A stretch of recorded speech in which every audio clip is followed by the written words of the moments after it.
Look, the question was asked a moment ago, and let's go to this issue of the Quebec is both a distinct society, the Quebec people a distinct nation within Canada. One does not negate the other. So I take issue with the premise of your question. Okay. That is Mark Carney. This started the show for us today, and I asked you what you thought about this. This is his latest. Can we call this a gaffe? I don't know. James Mennie over at the Montreal Gazette. Jim, getting skewered here for no reason, or is this fair? You know, Aaron, we've always had a kind of dumb luck, you and I, when it comes to doing this section, because your last correspondent was kind of wishing before he left, goes, gee, I hope we can talk about something else other than the tariffs over the course of this campaign. And this is a perfect example of that.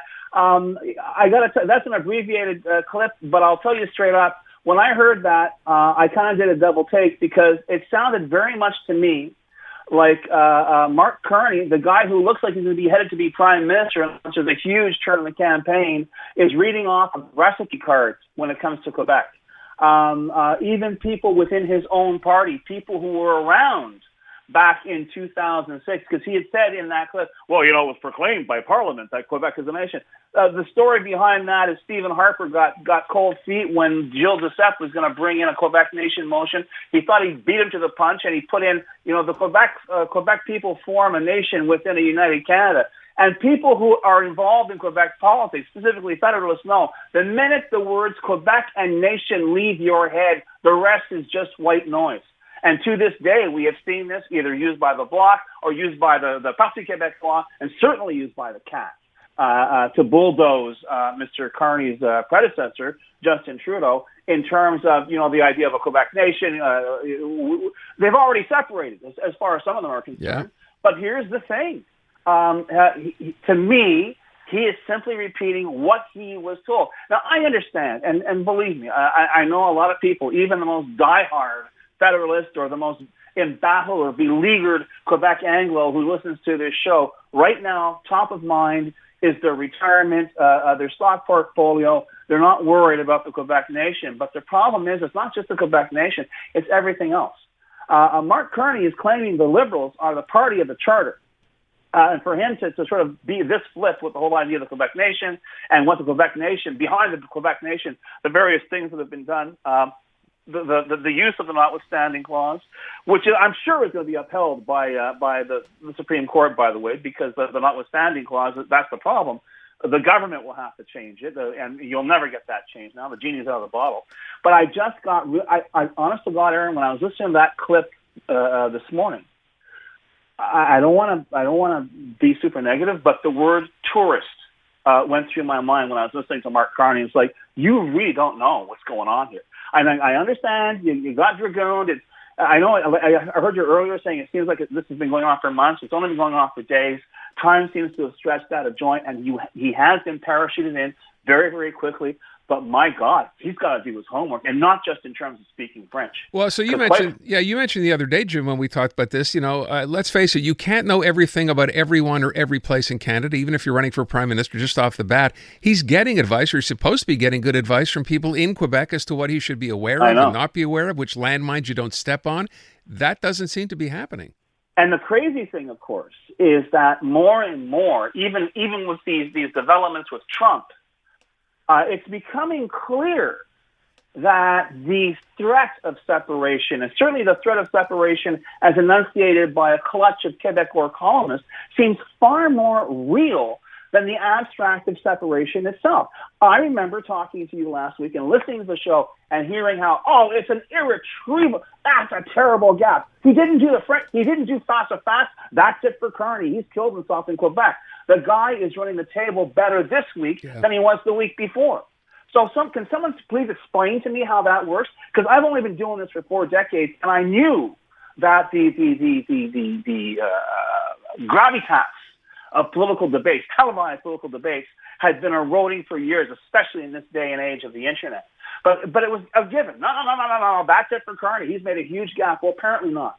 Apparently, even though, according to the Leger poll, nearly half of respondents in Quebec say, you know what, he's not, his quality of his French isn't very good.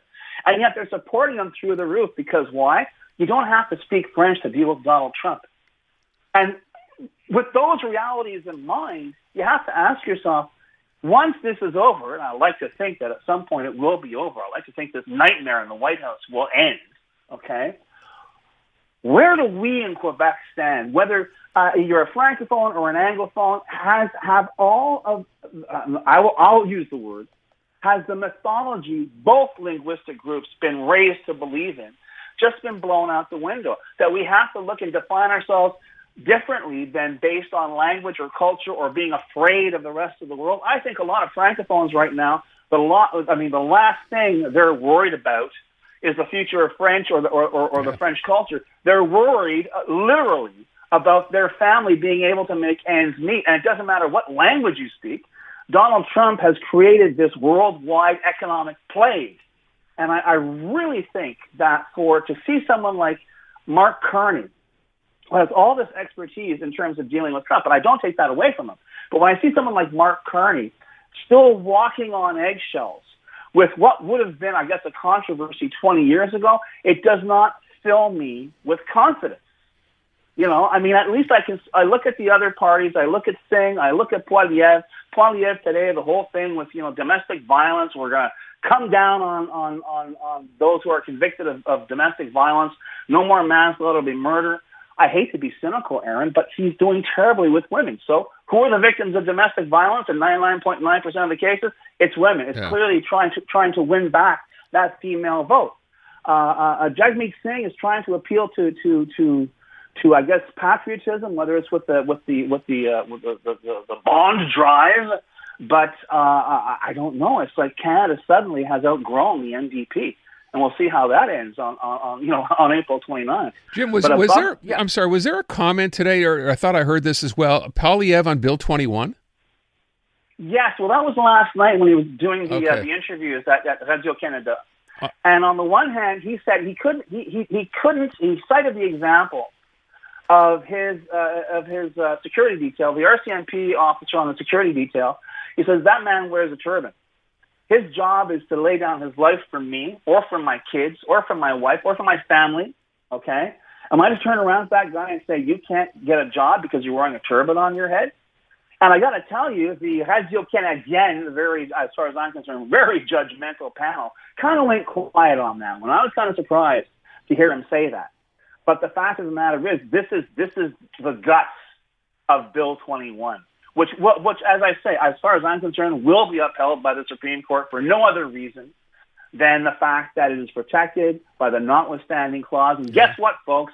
It wasn't them, they're separatists, who invented the notwithstanding clause. Okay? It was our good Federalist premiers and another prime minister named Trudeau who threw that in because the premiers did not want the courts determining political policy. And as I have warned on this show, literally now for years, we're talking about religious symbols today. Okay? It could be something else tomorrow. And believe me, nobody is sheltered from this. So it is a big deal. And I'm just kind of, I'm just kind of flabbergasted that we're still perceiving this as being, well, no, it's just the idea that we don't like the idea that they can have this constitutional protection. Well, that's too bad. But unless you're willing to change it, it's going to be there not just for Quebec, but for everyone, for every politician who's got a chip on their shoulder, who wants to appeal to a populist vote for no matter what it is. And you can get away with it with the notwithstanding clause. It has to be addressed, but I don't think, honest to God, Aaron, I don't think it'll be addressed in our lifetime. Yeah, it's funny. We look back on it now, right, through the benefit of hindsight and say, you know what, they introduced the clause, sounded like a great idea at the time with no borders, no guardrails whatsoever, and never thought it would be a problem until it became a problem and continues to be a problem. Maybe you're right, Jim. The genie's out of the bottle. I don't know that this can ever change. Well, I mean, it has to be renewed every 5 years, but in this day and age and the way things are described to people, that is not a big mountain to climb. But all that said, it is, as far as I'm concerned, it is the cancer that lives within our legislative body. And until that is excised, don't talk to me about rights and don't talk to me about charters. James Mennie at the Montreal Gazette. Jim, have a great weekend. Thank you. You too, buddy.